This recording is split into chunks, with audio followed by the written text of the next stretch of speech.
নমস্কার, আমি সত্যজিৎ মুখোপাধ্যায়। আগের দিন আমরা এই এপিসোড থেকে বলেছিলাম যে রাফায়েল নিয়ে আলোচনা করেছিলাম। তারপর আজকের এই এপিসোডটা মূলত একটা প্রাসঙ্গিক এবং ভীষণভাবে প্রাসঙ্গিক বিষয়কে ঘিরে। সেই বিষয়টি হলো যে 12ই জুন যে ঘটনাটি ঘটেছে, অর্থাৎ এয়ার ইন্ডিয়ার 171 বোয়িং নির্মাণকারী সংস্থা তাদের ড্রিম লাইনার সেই বিমানের বিধ্বংসী বিপর্যয়, এবং সেই বিধ্বংসী বিপর্যয়ের পরে মানুষের বিমানের উড়ান সম্পর্কে অভিজ্ঞতা একেবারে পরিবর্তিত। এখন মাথার ওপর থেকে প্লেন গেলেই সবাই উপরের দিকে তাকাচ্ছেন যে এটা কিছু হবে না তো। এই আতঙ্কে সবসময় একটা বুকের মধ্যে একটা অস্বস্তি, এত বিভৎসভাবে ঘটনাটা ঘটেছে। কারণ মানুষ তো বাধ্যতামূলকভাবেই তো ফ্লাইটে যান সময় বাঁচানোর জন্য, দ্রুত যাওয়ার জন্য। সেখানে এরকম ঘটনা এটা মানুষ কল্পনা ভাবেননি। এবং এই যে বিমানের বিপর্যয় হয়েছে, তারপরে যেটা মূলত হয় যে এদিক ওদিক অভিযোগ পাল্টা অভিযোগ। আজকে আমরা এই এপিসোডে এমন কিছু তথ্য তুলে ধরবো আপনাদের সামনে যেটাকে অ্যাভয়েড করা খুব মুশকিল, যেটাকে এড়িয়ে চলে যাওয়াটা খুব মুশকিল, এবং ভীষণভাবে সেই প্রশ্নগুলোর উত্তর আমাদের প্রয়োজন। তাহলে বোঝা যাবে যে আর কোনো এয়ারক্রাফট বা প্লেন এভাবে আকাশে বোমের মতো ফেটে যাবে না তো, উড়ন্ত বোমায় পরিণত হবে না তো। এই প্রশ্নগুলো থেকে এই উত্তরগুলো বেরিয়ে আসবে। প্রথম বিষয়, 12ই জুন যখন এই এয়ার ইন্ডিয়ার 171 বোয়িং ফ্লাইটটি অর্থাৎ 787 ড্রিম লাইনার উঠতে শুরু করলো, তার 30 সেকেন্ডের মধ্যে মাটি থেকে মাত্র 1.5 কিলোমিটার উচ্চতা একদম বোমের মতো ফেটে গেল এয়ারক্রাফটটি। বিস্ফোরণের মতো ঘটনা ঘটলো বলে বিভিন্ন অংশ থেকে বলছে। এবং ফ্লাইটের পাইলট ক্যাপ্টেন সুমিত সাভারওয়াল বা ক্লাইভ কুন্দর, তারা তো কেউ অনভিজ্ঞ নন বা নভিস নন, দুজনেই ভীষণ অভিজ্ঞ। তারা কেন এই ফ্লাইটটির ক্ষেত্রে উড়ানের আগে তারা বারবার বলছিলেন যে এই ফ্লাইটটির মধ্যে প্রবলেম আছে, আমরা সময় দিন, বা কিছু প্রবলেম তারা ইনিশিয়ালি বলেছিলেন যে সমস্যা আছে। তাহলে কি এটা শুধুমাত্র কি পাইলটদের ঘাড়ে দোষটা চাপিয়ে দেওয়া হবে যে ওদের পাইলটস এররের জন্য হয়েছে, নাকি এটা একটা ক্যাটাস্ট্রফিক এরর যেটা নির্মাণকারী সংস্থার থেকে হয়ে এসছে? আমরা এই প্রসঙ্গে আজকে আপনাদের বলবো যে আলটিমেটলি কি হতে পারে, এবং এই যে নির্মাণকারী সংস্থা মার্কিন সংস্থা যে বোয়িং সংস্থাটি, তার সম্পর্কে কি ধরনের বিস্ফোরক অভিযোগ উঠে এসছে সেই তথ্য আপনাদের বলবো। প্রথম থেকে বুঝতে হবে যে ওই ফ্লাইটটির ক্ষেত্রে, অভিশপ্ত ফ্লাইটটির ক্ষেত্রে দুই পাইলট তারা প্রথম থেকে একটা কথা বলছিলেন যে এই প্লেনটির ক্ষেত্রে বেশ কিছু প্রবলেম আছে, বড় টেকনিক্যাল ইস্যু রয়েছে, তারা উড়ানের জন্য রেডি ছিলেন না। এবং তারা প্রথম থেকে দেখাচ্ছিলেন যে অক্সিজেন প্ল্যান্ট বা অক্সিজেন সিস্টেম যেটা এয়ারক্রাফটে থাকে সেটা ঠিকমতো কাজ করছে না, যে কারণে তারা অথরিটিকে জানিয়েছিলেন এবং বোয়িং সংস্থার ইঞ্জিনিয়ারদের জানিয়েছিলেন। তারপরে বোয়িং সংস্থার তরফে সেটাকে সার্ভে করা হয়েছিল, তারা টেকনিক্যাল পার্টগুলো দেখেছিল, এবং তারপর তারা বলেছিলেন বোয়িং সংস্থার তরফে যে সবকুছ ঠিক হ্যায়। সত্যি ঠিক ছিল না, যে কারণে এত বড় বিপর্যয় ঘটল। এবং তার পাশাপাশি এক্ষেত্রে সবথেকে গুরুত্বপূর্ণ তথ্য হচ্ছে একজন ব্যক্তির কথা এখন ভীষণভাবে উল্লেখযোগ্য হয়ে উঠছে। তিনি কে? তিনি হলেন স্যাম সালিপুর। না, রাস্তার যে কোনো ব্যক্তি তিনি নন। স্যাম সালিপুর হলেন সেই ব্যক্তি যিনি বোয়িং সংস্থার একজন ইঞ্জিনিয়ার, যিনি 1973 সালে আমেরিকায় পৌঁছন, বিভিন্ন এয়ারক্রাফট সংস্থায় চাকরি করেছেন, এবং তিনি বোয়িং সংস্থায় দীর্ঘ দশক ধরে চাকরি করেছেন এবং অভিজ্ঞ ইঞ্জিনিয়ার। প্রথমে এই যে বোয়িং ড্রিম লাইনার 787 সেখানে তিনি এই প্রজেক্টেই ছিলেন।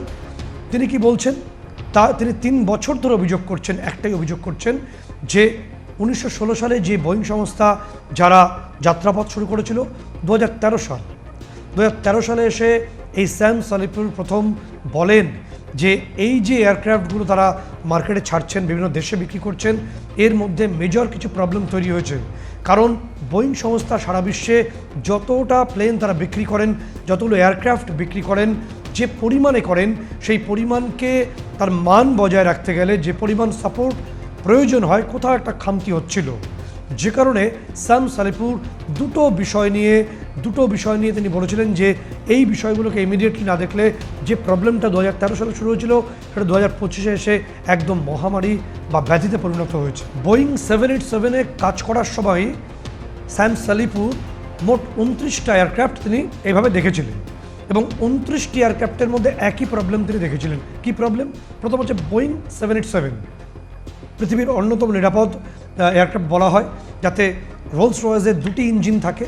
এবং এই ইঞ্জিনটা কীভাবে থাকে, এই ইঞ্জিনটা যেটা বলছেন স্যাম সালিপুর, যে বোয়িংয়ের ইঞ্জিনটা কীভাবে থাকে, কি পাওয়ার সেটা প্রডিউস করে একটু বলে দিই।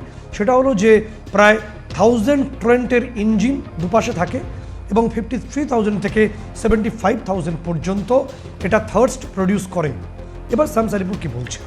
তিনি বলছেন যে এই যে ব্যাপকভাবে ভীষণভাবে একটা ভীষণ ক্ষমতাসম্পন্ন ইঞ্জিন, এই ইঞ্জিন যখন প্রচণ্ড গতি উৎপন্ন করছে, তার সঙ্গে সংযুক্তি বজায় রেখে সিনক্রোনাইজড করে বোয়িং সংস্থা যে পার্টস অ্যালাইনমেন্ট করা উচিত সেটা মিস অ্যালাইনমেন্ট করছেন। অর্থাৎ এই যে ইঞ্জিন যদি এটা হয়, তার সঙ্গে ইঞ্জিনের সঙ্গে যেভাবে পার্টসগুলোকে একদম প্রপারলি সাজানো হওয়া উচিত সেটা হচ্ছিল না 2013 সাল থেকে। যেটা ছোট ছিল সেটা 25 অনেক বড় হয়েছে। দ্বিতীয়ত, বোয়িং যে এয়ারক্রাফটের যে বডি মেটেরিয়ালস সেগুলো ঠিকঠাক নয়, এই অভিযোগ তিনি অনেক আগে থেকে, অর্থাৎ 21-22 সালের 21 বা 22 সাল থেকেই তিনি করছিলেন। যে কারণে তাকে বোয়িং সংস্থা প্রায় পাগল বানিয়ে তাকে একেবারে অন্যভাবে তাকে সরিয়ে দেওয়া হয় এবং তাকে 787-এর পরিবর্তে বোয়িং 777 এই প্রজেক্টে পাঠিয়ে দেওয়া হয়। এবং তিনি বলেছেন যে তিনি বলেছিলেন বোয়িং সংস্থাকে যে যতগুলো বোয়িং এয়ারক্রাফট, অর্থাৎ এই যে 787 ড্রিমলাইনার যেগুলো উঠছে সেগুলোকে ইমিডিয়েটলি গ্রাউন্ডেড করুন, এগুলো উড়ন্ত বোমা। কারণ তিনি বলেছিলেন তার রিপোর্টে, গোপন রিপোর্টে, যে এই প্রচণ্ড ইঞ্জিন গতির সঙ্গে যদি এই বডি পার্টস মিস অ্যালাইনমেন্ট করা হয়, তাহলে যখন প্লেনটি 5000 কিলোমিটার হয়ে যাবে তখন প্রবলেম শুরু হবে, অথবা 35,000-এর ওপর ওঠার পরও এই প্রবলেম হতে পারে, বা দুটো একসঙ্গে হতে পারে। কি হতে পারে? যখন প্লেনটা টেক অফ করবে তখন প্রচণ্ড গতির ইঞ্জিনের সঙ্গে বডি পার্টসের মিস অ্যালাইনমেন্টের জন্য এটা ব্যালেন্সড হবে না। সেই কারণে এটা উড়ন্ত বোমা বলা হচ্ছে। এই উড়ন্ত বোমা হওয়ার পরিপ্রেক্ষিতে এটা হঠাৎ করে সমস্ত কিছু ইঞ্জিন কোলাপস করতে পারে, অথবা এটা জাস্ট বিস্ফোরণ হয়ে যাবে মাঝ আকাশে। যেই কথা বলছেন সামি সালিপুর বারে বারে। আমেরিকার সংস্থার সঙ্গে ব্যবসা করতে গেলে সমস্যা আপনারা জানেন। এই যে বোয়িং সংস্থা, এরা বেশ কিছু ফ্লাইট বা এয়ারক্রাফট তৈরি করে, তার মধ্যে নির্দিষ্টভাবে অনেকগুলো আছে, যেমন গ্লোব মাস্টার আছে, যেমনভাবে এদের কিছু যুদ্ধের অর্থাৎ ফাইটার জেটার তৈরি করে। এবং একই সঙ্গে ভারতও এখান থেকে আরও অনেক কিছু কেনে। আমরা কি কিনি? আমরা শুধু বোয়িংয়ের কাছ থেকে না, আমরা অপর একটি মার্কিন সংস্থা লকহিড, তাদের কাছ থেকে আমরা যুদ্ধের হেলিকপ্টার কিনি, যেটাকে অ্যাপাচে হেলিকপ্টার বলি। কিন্তু আমাদের কি বিরক্তিকর অভিজ্ঞতা জানেন? অভিজ্ঞতা হলো যে এই লকহিড সংস্থার যে অ্যাপাচে হেলিকপ্টার, মার্কিন সংস্থা, আমরা মোট 29টা কিনেছিলাম। তার মধ্যে 24টা এয়ারফোর্সের জন্য, 6টা আর্ম ফোর্সের জন্য। কিন্তু সাম্প্রতিককালে আপনারা মনে করবেন, আপনি দেখতে পাবেন যে সাহারানপুর উত্তরপ্রদেশে একটা অ্যাপাচে হেলিকপ্টার হঠাৎ করে এমার্জেন্সি ল্যান্ডিং করে, তার ব্রেক প্যাডেল কাজ করছিল না এবং সেটাকে মেনটেন্যান্সে পাঠাতে হয়েছে। একই সঙ্গে পাঞ্জাবের গুরদাসপুর সহ বিভিন্ন অংশে এই লকহিড কোম্পানি, মার্কিন সংস্থার যে অ্যাপাচে হেলিকপ্টার, সেগুলো পরপর এমার্জেন্সি ল্যান্ড করছে। এখানে আবারও বলছি, স্যাম সালিপুর তিনি যে কথাটা বলেছেন, তিনি বলেছেন যে যতগুলো বোয়িং এয়ারক্রাফট আছে সবগুলো বোয়িং এয়ারক্রাফটকে যদি গ্রাউন্ডেড না করা হয়, নামিয়ে নিয়ে আসা না হয়, বা সেগুলোকে যদি অবতরণ অর্থাৎ উড়ান বন্ধ না করা হয়, সেক্ষেত্রে প্রত্যেকটি বোয়িং এয়ারক্রাফট এরকম এই যে আহমেদাবাদের অভিশপ্ত এয়ারক্রাফটের মতো মাঝ আকাশেই উড়ন্ত বোমার মতো ফাটতে শুরু করবে। তিনি 3 বছর ধরে বলছেন এবং তাকে বোয়িং সংস্থা একেবারে কর্নার করে অন্যভাবে তাকে কর্নার করা হয়েছে, তাকে সাইড করা হয়েছে। কিন্তু তার এই যে ভবিষ্যৎবাণীটা, তার যে এই যে নিজস্ব রিসার্চটা, এখন অনেকেই মনে করছেন সঠিক কথা। এই মুহূর্তে ডোনাল্ড ট্রাম্প কী চাইছেন? দেখবেন ডোনাল্ড ট্রাম্প একটা ইচ্ছা প্রকাশ করেছেন যে এই যে বোয়িং এয়ারক্রাফট যারা মার্কিন সংস্থার তৈরি, তার যে ব্ল্যাক বক্স, সেই ব্ল্যাক বক্সের তদন্ত তারা করতে চাইছেন, বা তারাও এ ব্যাপারে একটা সাহায্য করতে চাইছেন। কিন্তু কেন? অনেকে মনে করছেন যে এই ব্ল্যাক বক্সের ভেতরের তথ্য তারা নিয়ে সেটাকে অন্যভাবে অনেকটাই টেকনিক্যাল এরর বলে চালিয়ে দিতে চাইছেন, যেখানে এই স্যাম সালিপুর, যিনি বোয়িংয়ের ইঞ্জিনিয়ার, তিনি বলছেন একদমই না। বোয়িং সংস্থার প্রত্যেকটি এয়ারক্রাফটেই একই ধরনের সমস্যা আছে। কারণ অনেক যাত্রী সেদিনকে বলেছিলেন যে যখন এই এয়ারক্রাফটে অন্য জায়গা থেকে উড়ে আসছিল, আগে থেকে এর অক্সিজেন বা অন্যান্য সমস্ত ম্যালফাংশনিংগুলো শুরু হয়ে গেছিল।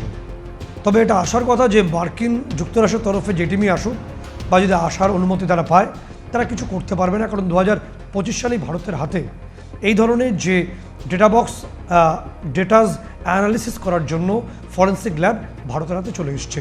ভারত নিজেই এই তদন্তটা করবে। তবে এখন একটা কনক্লুশনে পৌঁছতে হবে, একটা সিদ্ধান্তে পৌঁছতে হবে।